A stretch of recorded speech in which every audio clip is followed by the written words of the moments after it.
A bomb being prepared on the back of a truck. The target, a nearby Syrian government checkpoint at the entrance of the city of Aleppo. This video was shot by reporters for the New York Times, who spent 5 days with a group that fights under the banner of the Free Syrian Army. The group call themselves the Lions of Tawhid and say they'll accept nothing less than the end of the regime of President Bashar al-Assad.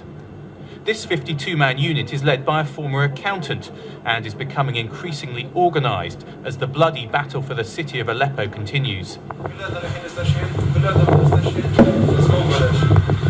They've taken over the abandoned flat of a police captain loyal to the regime, who's left his personal possessions behind.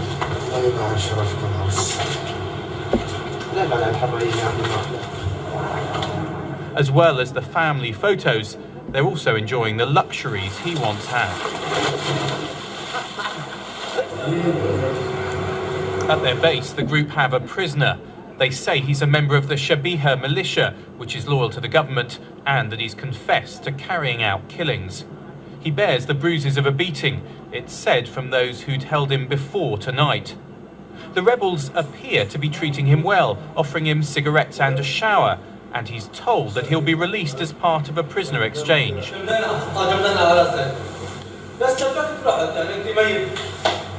Blindfolded, he's driven towards the city. He's told all he'll have to do is drive the truck towards a government checkpoint.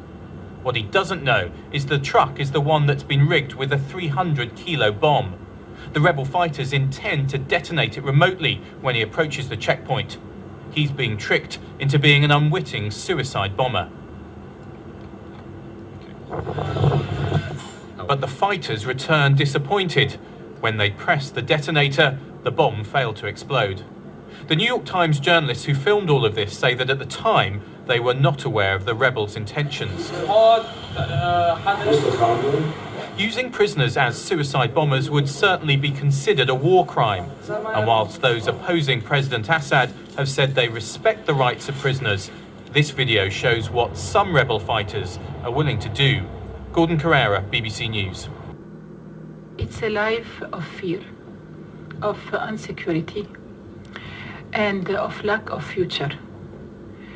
We are divided like a kind of tumors.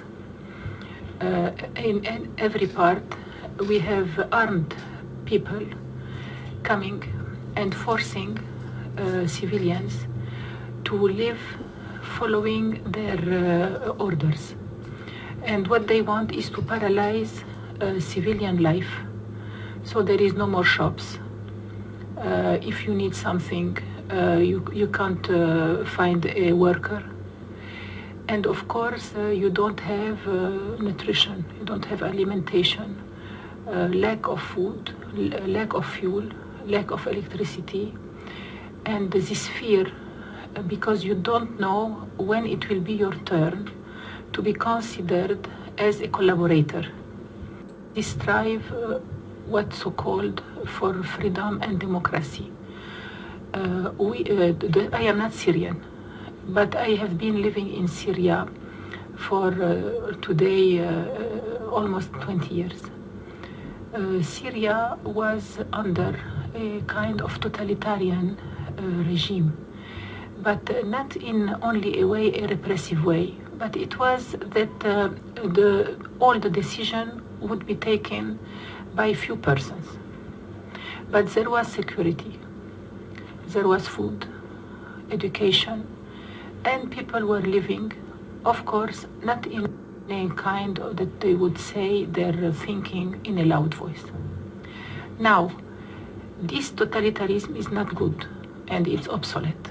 But if the armed insurrection is implementing another totalitarianism, which is maybe worse, because there is blood, they can behead you, they can cut your, last week in our village, they cut the fingers of a so-called collaborator who is native from the village. Then they behead him, and they cut him in piece, and they left him in the street where even children would see it. So this kind of acts of atrocities cannot help people to really believe that what is happening is a strive for freedom. Hello everyone, welcome to GGN. Today's Thursday, August 23rd, 2012. I'm Darko. All the headlines and links will be posted in YouTube's video description, so check them out if you like. First article I have up is Syrian insurgents draft more al-Qaeda militants amid raging clashes. It says here that among the foreign nationals fighting alongside them against the Syrian government are militants known to be linked with al-Qaeda terrorists. Damascus has already blamed foreign-backed insurgents and infiltrators for an almost 18-month-long deadly violence in the country, which has claimed the lives of many people, including large numbers of army and security personnel. Robert Fisk says rebel army, they're a gang of foreigners. Our writer hears the Syrian forces' justification for a battle that is tearing apart one of the world's oldest cities, talking about Aleppo. So in the article or interview, the writer went on to talk about this Major Samar, who spoke excellent English. I guess he was part of the Syrian army. He said the borders need to be closed. He said the borders with Turkey are a big problem and that the leader of Turkey, Erdogan, whatever, is against Syria. And they were talking about religion. He said, Islam comes from this land, Christians come from this land, Jews come from this land. This is why it is our duty to protect this land. He said, several soldiers believe the rebels were trying to convert Christians of Aleppo a peaceful people. They kept calling them, and there was a popular story doing the rounds yesterday of a Christian storekeeper who was forced to wear Muslim clothing and announce his own conversion in front of a video camera. And following on that, Uzbeks joined Syrian guerrilla fighters, says The Guardian. So scores of foreign jihadists have crossed into Syria from Turkey in the past few weeks, some of them telling Syrians they are planning to travel to Aleppo to join the battle against regime troops. It goes in here and says there have been Tunisians, men from Uzbekistan too, and from Pakistan, said the smuggler. They say the Syrians are brothers and they are going to help them.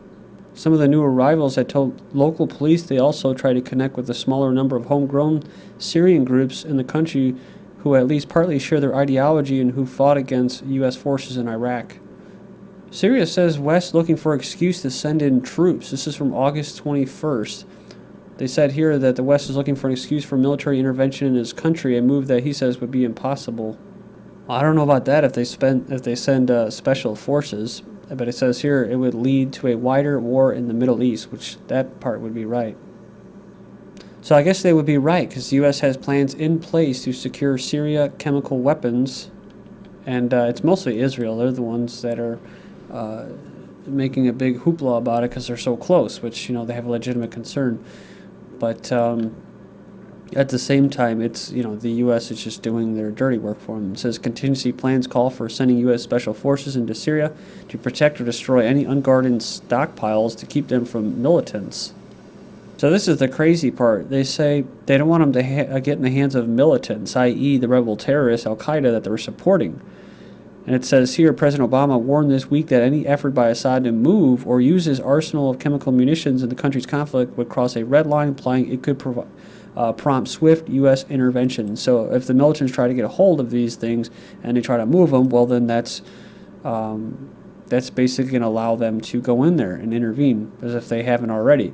But another thing, too, is, remember I've covered this before about Israel actually they're actually aiding the rebels to find these chemical weapons. Israel is, with their reconnaissance and that.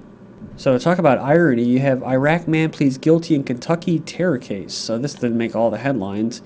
But it says an Iraqi man charged in Kentucky with supporting terrorism in his native country pleaded guilty just hours after a judge was told the government can prove he worked with insurgents to kill U.S. troops. So these are the same people that the U.S. is now funding, right, in Syria. And they may not be killing troops, but they're killing civilians.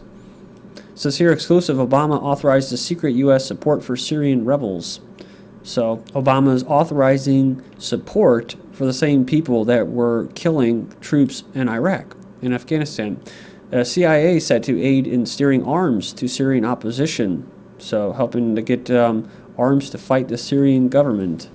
C.I.A. is also smuggling 14 Stinger missiles into Syria so that the same people that killed soldiers in Iraq can take out the Syrian government.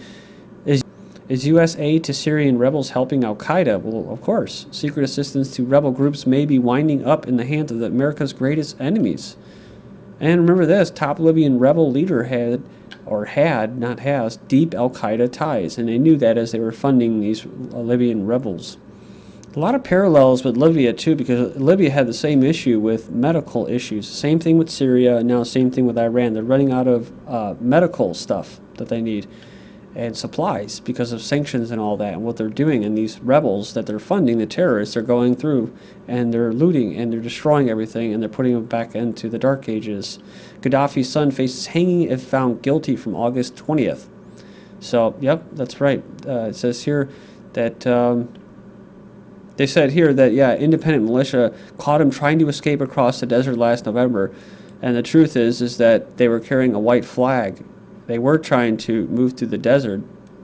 But when I was a U.S. guided drone that led the rebels to them, and they had a white flag flying, and they shot him. And they killed a bunch of people, and they took him, and they actually tricked him. That was the thing. They actually tricked him, the rebels, into going with them. So really, really slick, just like how you saw in that first video where they almost had that guy becoming a suicide bomber. But God willing, it didn't work, right? God willing. Talking about human rights, right? Like I've already mentioned this before, there was a lot of things that were in Libya as far as what the money that they got from their oil reserves was going towards the people. So, I mean, they actually were for human rights. But you see, Amnesty International welcomes the ICC, International Criminal Court decision on Saif Islam al-Gaddafi, calls on Libya to comply, which they have because it's a puppet government.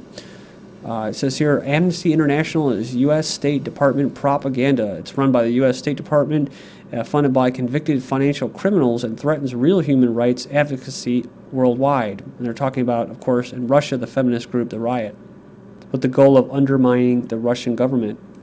And Suzanne Nozel, previously of the U.S. State Department, is now executive director of Amnesty International. So just to back up what I was saying about these sanctions and what they're doing, Iran medics warn against deadly upshot of West sanctions, said although the West sanctions do not ban the sale of medicines to Iran, they block every financial route needed to obtain drugs for patients suffering from diseases like diabetes, kidney failure, hemophilia, multiple sclerosis, and leukemia. Then next up, Romney selling American blood to Zionist criminals, says Anna, by expressing support for an Israeli military strike against Iran. Says here, Gordon Duff said Romney was groveling to the organized crime groups operating through Israel's Likud party, dominated by the Koch brothers, American gasoline speculators, casino boss, and Rupert Murdoch. So Romney traveled to Israel on July 28th, says here, designed to shore up his foreign policy credentials abroad and woo the Jewish voters at home. He has found the mother of all causes, selling the promise of an American war fought by Americans, financed by Americans, American dead, American blood, American collapse, a war demanded by not Jews of the world, but by organized crime groups. But this woman says anti-Iran rhetoric reflects U.S.-Israel implosive crisis. So she's saying it is smoke and mirrors. She goes, all this constant threat of war is an effort to change the terms of the debate, seized back the limelight at a time when Israel and the U.S., there is a complete economic crisis. And she makes a good point. It says here, many in middle class say they are doing worse financially. It says here, a survey released Wednesday by researchers found that despite many challenges they face, the nation's lowest income individuals are nonetheless thankful they don't have to endure the unique hardships of the nation's long-suffering middle class. So the unrealistic expectations and false hope they experience must be unbearable, New Jersey hotel clerk told researchers, noting that while her $22,000 annual salary barely covers her rent and groceries each month, at least she doesn't operate under the flawed assumption that her situation will somehow improve. Remember George Carlin said about the American dream, you have to be asleep to believe it. 2000s were lost decade for middle class, says household incomes net worth shriveled. I find that I'm running in place at best, and in some areas I'm probably slowly falling behind, says John Connor. And that's not John Connor from the Terminator. He's a garage owner in New Jersey. The 2000s were a lost decade for America's middle class that left them poorer and more pessimistic than the 10 years earlier, according to Pew Research Center. It says here that they fell from 61% in 71 to 51% today. It says half of those moved into the upper class bracket, which now controls more wealth than the middle class for the first time in 40 years. Join me in part 2 and we'll continue with the economy.